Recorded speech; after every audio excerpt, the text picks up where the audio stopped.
The day my brother came home, my life split into two different stories. One was everything I believed before that afternoon. The other was everything I learned after I opened the suitcase he carried through our front door. For 30 years, Daniel Parker was gone. 30 years. No phone calls. No letters. No birthday cards. No explanations, just gone. Most people in our town believed he was dead. Some thought he had started a new life somewhere overseas. Others whispered that he had gotten involved with dangerous people and disappeared on purpose. But nobody really knew, not even me. My name is Michael Parker, and at 69 years old, I thought there were no surprises left waiting for me. I was wrong. Very wrong. Before I tell you what happened next, take a second to subscribe to the channel if you enjoy true-style family mystery stories. And tell me where you're watching from, because I'd love to know. Now let me tell you about the day Daniel came back. It was a rainy Thursday afternoon. I was sitting on my porch drinking coffee when I saw a man walking slowly up the driveway. At first, I thought he was lost. His clothes looked old. His hair was mostly gray. His shoulders were bent forward as if he had spent years carrying something heavy. Then he looked up, and my coffee nearly slipped from my hand. I knew that face, older, thinner, tired, but unmistakable. "Daniel?" I whispered. He stopped walking, then he smiled. The exact same smile I remembered from when we were young. "Hello, Mike." For a moment, I couldn't breathe. My younger brother had been missing for 30 years, and now he was standing in front of me, as if he had only been gone for a weekend. I should have felt happy. I should have hugged him immediately.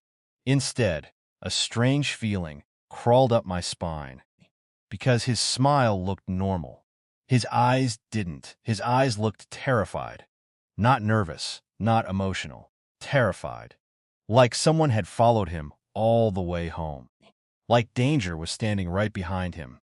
I walked toward him carefully. "Where have you been?" I asked. His smile stayed in place. "That's a long story." Then he glanced over his shoulder. The road behind him was empty. Still, he kept looking. That was the first moment I realized something was wrong. I brought him inside. My wife, Susan, nearly fainted when she saw him. Our daughter Emily started crying. Within an hour, half the family had gathered at the house. Everyone wanted answers. Everyone wanted explanations. But Daniel gave almost none. Whenever someone asked where he had been, he changed the subject. Whenever someone asked why he left, he laughed quietly and talked about something else. The stranger thing was that he barely touched his food. He kept checking the windows, checking the doors, checking his watch. At one point, I caught him staring at the front entrance with pure fear in his eyes. When he noticed me watching, he smiled again. That same fake smile. That same nervous smile. I pretended not to notice. As the evening continued, the questions kept coming. Did you have another family? Were you living overseas? Were you sick? Were you in trouble? Daniel answered almost nothing. Then my cousin Robert finally lost patience. You disappear for 30 years and walk back in here, expecting everyone to act normal? The room became silent. Daniel stared at the table.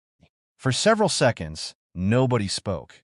Then he quietly said something that made every person in the room uncomfortable. I never expected to come back. Nobody knew how to respond. Not even me. The words felt heavy, dark, almost like a warning. A few minutes later, he stood up. I need to get something. He walked toward the hallway, where he had placed an old black suitcase. The room watched silently. Something about that suitcase bothered me. He had never let it leave his side. Not once. When he returned, he carried it carefully with both hands, like it contained something valuable or dangerous. He placed it on the dining room table. Nobody spoke. The locks clicked open. 1, 2, 3. The sound seemed unusually loud. Daniel stared at the suitcase for several seconds before opening it. Then he slowly lifted the lid. What happened next changed everything I thought I knew about my family.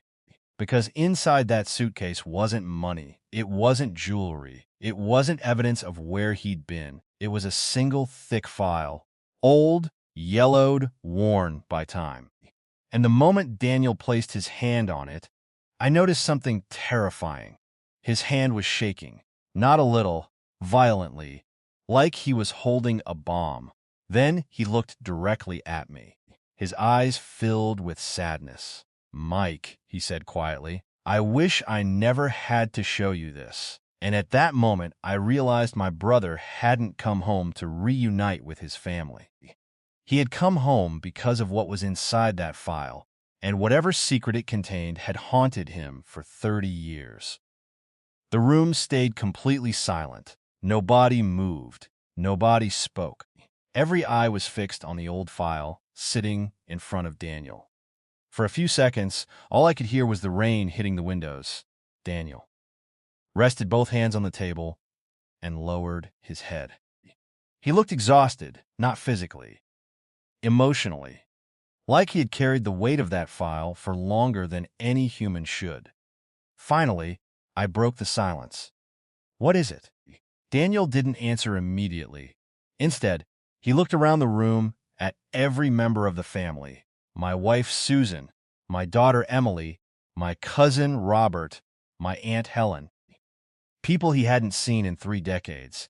His eyes lingered on each face, as if he was memorizing them. Then he took a slow breath. "Before I open this file," he said quietly, "I need all of you to understand something." Nobody interrupted. "The man you all remember from 30 years ago isn't the man sitting here today." The statement felt strange. Robert crossed his arms. "What does that even mean?" Daniel ignored him. His eyes stayed on me. I didn't disappear because I wanted a new life. The room became even quieter. I disappeared because I found something that was never supposed to be found. A cold feeling settled in my stomach. For years, I had imagined hundreds of reasons for his disappearance. Maybe debt, maybe crime, maybe fear.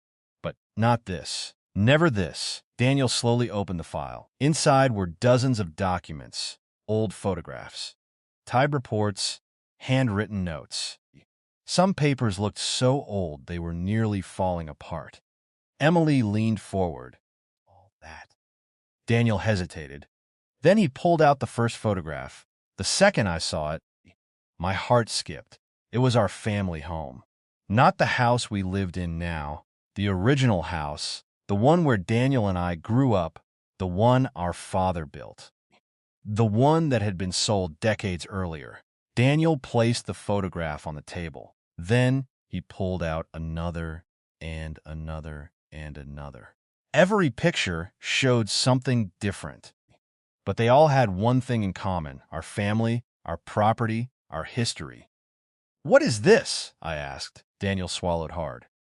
"Evidence." The word landed heavily. "Evidence. Evidence of what?" Nobody spoke. Daniel reached deeper into the file and removed a folded document. The paper looked ancient. Its edges were dark and brittle. Carefully, he unfolded it. Then he slid it across the table toward me.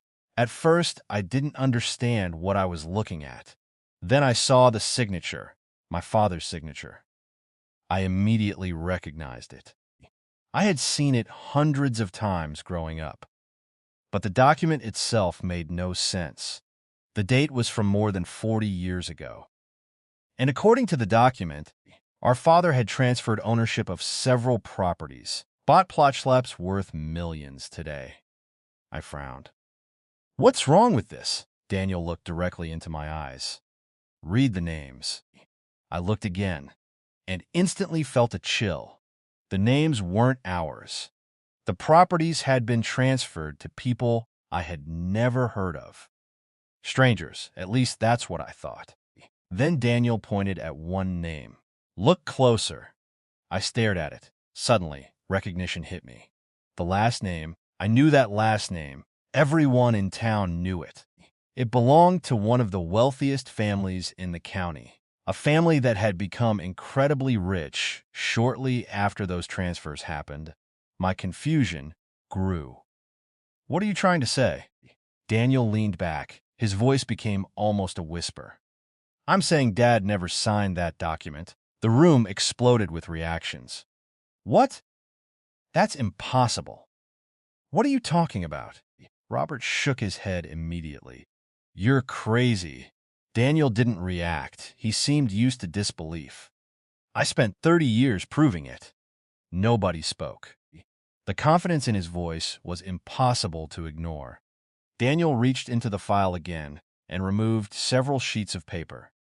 Expert reports, handwriting analyses, legal evaluations, documents from different states, different years, different investigators, all pointing toward the same conclusion.